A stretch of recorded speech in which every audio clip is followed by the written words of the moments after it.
अच्छा, इसके बाद आता है कि कैसे हमारे पास रिप्रेजेंटेशन होगी। इन्फेक्शन हो तो हमारे पास एक्यूट होगा, न्यूप्लास्टिक ग्रेजुअली होती है, इन्फ्लेमेटरी या रामेटोलॉजिकली जो है वो सब एक्यूट, क्रॉनिकली।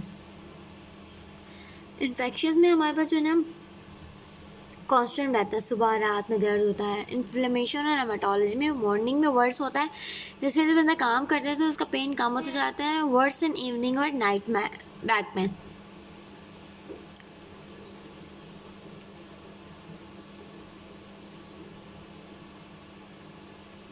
अच्छा, लिखा है able to bear weight. Infectious में नहीं, इन्फ्लेमेटरी और रामेटोलॉजी में कर सकते हैं, न्यूप्लास्टिक में वेरिएबल है। मल्टीपल जॉइंट इन्वॉल्वमेंट इन्फेक्शन में नहीं होते हैं, इन्फ्लेमेटरी में रामेटोलॉजी में होते हैं और न्यूप्लास्टिक में नहीं पता। अच्छा, WBC स्प्लेटिलेट इन्फ्लेमेटरी मार्कर्स ये सब बड़े होते हैं, इसमें भी हमारे पास WBC स्प्लेटिलेट इन्फ्लेमेटरी मार्कर बड़े होते हैं, लेकिन RBC जो होते हैं वो इन्फ्लेमेशन में कम हो जाता है। WBC स्प्लेटिलेट जो है वो न्यूप्लास्टिक में कम हो जाता है। ठीक है। Osteoid osteoma, though name is a benign bone-forming bone tumor that occurs in adolescent boys and may arise in spine. It causes pain that is worse at night and unrelated to physical activity. The pain improves with NSAID. तो ये जो osteoid osteoma होता है वो <2 होता है और ये इम्प्रूव करता है NSAID के साथ।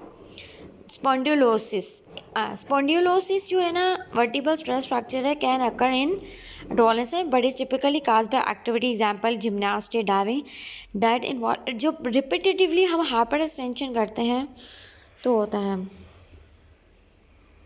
रोटेशन करते हैं। Pain if present is typically related in low back pain worse with lumbar extension.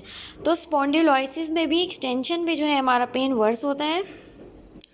तो स्पॉन्डिलोसिस और जो हमारे पास सर्वाइकल सिनोसिस है, इन दोनों पे जो है ना लंबर एक्सटेंशन में पेन होता है, लेकिन ये जो है ना वो पेशेंट की जो है ना एक्टिविटी देंगे ये कि वो ज़्यादा ही मूवमेंट करता है।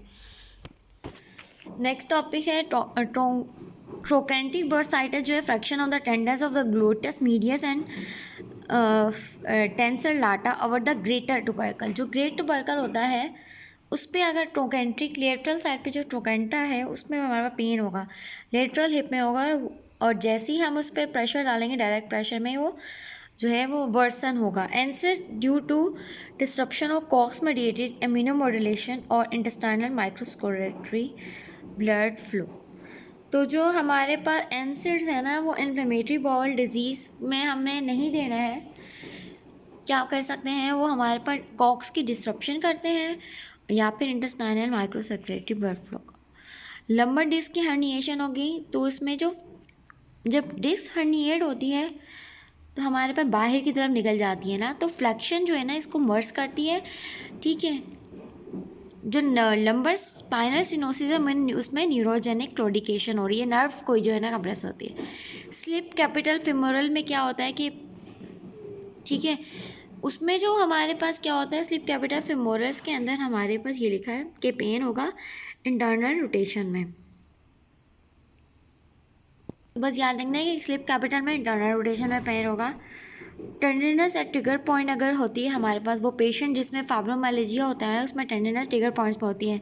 मिड ट्रेपीजिया, कोस्टोकॉन्ड्राइटस, लेटरल एपिकॉन्डाइल, ग्रेटर टुकेंटर, इस तरह के जो मिड पॉइंट्स हैं वहाँ पे होती हैं। ट्रोमेटिक बैक पेन, अगर किसी को ट्रॉमा के बाद बैक पेन हो रहा है तो हम देखेंगे माइनर है, सिर्फ टेंडरनेस है। ठीक है, ऑस्टियोपोरोसिस फैक्टर है, पोस्ट मेनोपॉजल है, स्टेरॉइड यूज़ कर रही है तो हम उसमें माइनर में एक्सरे कराएंगे। ठीक है, लेकिन अगर मेजर है तो हमें या तो MRI करवाना होगी या कॉन्ट्रास्ट CD हमें जो है ना कंसिडर करना चाहिए। CD न्यूरोलॉजिकल डिफेक्ट लाए हैं, या अगर किसी को मिड लाइन है या डिस्ट्रक्टिंग कोई इंजरीज है तो हमें CD करवाना चाहिए। अच्छा, पोस्टीरियर हिप में हमारे पास जो पेन होता है वो भी इंटरनल रोटेशन पे होता है, लेकिन जो लेग है ना इसके अंदर उसमें और स्लिप कैपिटल में क्या है, इसमें लेग जो है हमारे पास शॉर्टर नज़र आएगा। शार्टिक नर्व इंजरी होगी, शार्टिक का पीछे से निकल रही होती है और हमारी क्या करवाती है नीचे सारी सप्लाई करती है, इसी की ब्रांचेस होती हैं। इम्पेयर हो गया हमारे पास डॉर्सल फ्लेक्शन, आर्टीरियल इंजरी होगी विथ ए वस्कुलर नेक्रोसिस होगी फेमोरल हेड की। एंड जब ये हो गई हमारे पास पोस्टीरियर हिप जब डिसलोकेट होती है तो sciatica जाती है, क्योंकि पीछे की तरफ होती है वो, ठीक है। और इंटीरियरली क्या होगी, पाँव फिर भी छोटा होगा लेकिन एक्सटर्नल रोटेशन में मसला होगा। तो वो जब एक्सटर्नल रोटेशन करेगी, जब आगे की तरफ हिप चली आएगी डिसलोकेट होगी, तो बाहर की तरफ हमारे पास पाँव निकलने में मसला होगा, एक्सटर्नल रोटेट करने में, due to the contraction of psoas and iliacus. Oh, इसमें ये लिखा है कि जब हमारे पास हिप पोस्टीरियरली पीछे चली जाती है तो हिप जो है वो इंटरनली रोटेट होती है। जब इंटीरियर हिप डिसलोकेशन होती है तो वो आगे की तरफ जाती है, तो वो बाहर की तरफ निकल जाती है। इंटीरियर में एक्सटर्नल रोटेट होती है, क्योंकि जब इंटीरियरली हिप आगे जाती है तो जो मसल्स हैं वो पीछे की वो काम करेंगी, वो एक्सटर्नल रोटेट करेंगी।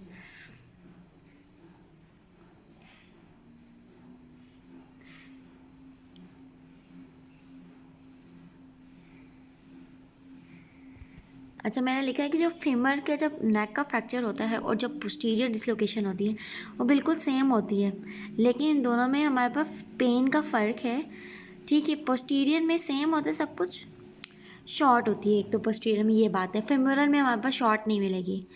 फेमोरल नेक का जब फ्रैक्चर होगा, क्योंकि वो आगे की तरफ है तो वो उसमें एक्सटर्नल रोटेशन में पेन होगा, क्योंकि पोस्टीरियर में इंटरनल रोटेशन में पेन होगा। और पेन जो होगा वो शिन पे होगा, फेमोरल नेक में डिफ्यूज़ होगा, ठीक है।